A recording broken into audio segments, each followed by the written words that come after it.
Okay, so I would like to begin that I do not agree with the court's decision to suppress the evidence of the handgun.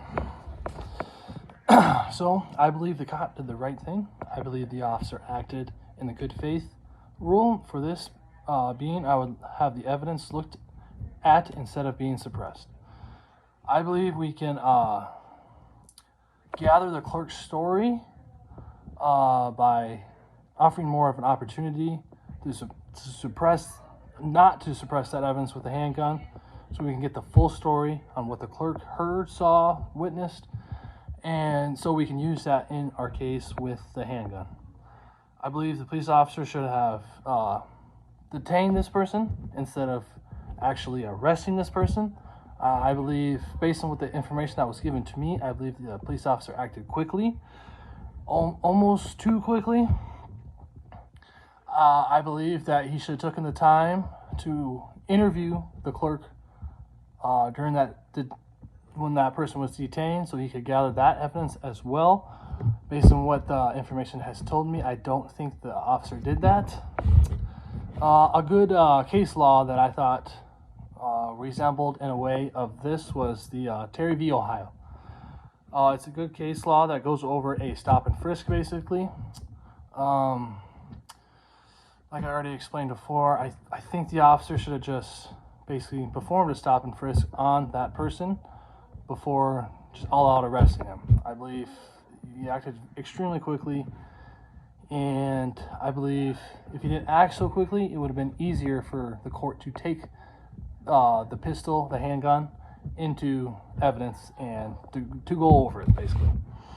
I would also like to say it depends on if the handgun is illegal in that certain state as well.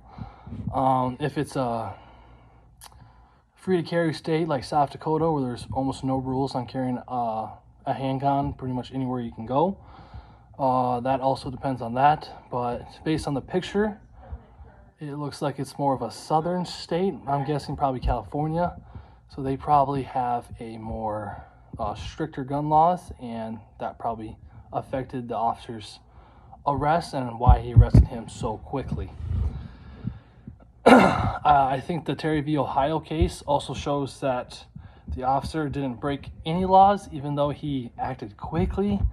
I think the officer put himself in a rough situation due to the fact that he didn't really take the time to interview further with the clerk to get that story, because it doesn't really say in the paragraph that the clerk was interviewed, or the clerk's assumptions weren't ever brought to light in the court. It was only the handgun. So if the handgun is brought to court, I would rule, based on it's probably a southern state, probably California, I would probably rule a punishment for that gun crime. I do believe that the gun should be brought to court and for evidence, and we should have the time to discuss that with a jury, judge, all that type of stuff. I also think that this would be an interesting case to possibly go over further if there was even more information. We could see if the clerk was being potentially robbed. I think that more information could be brought to light in that scenario as well. Thank you.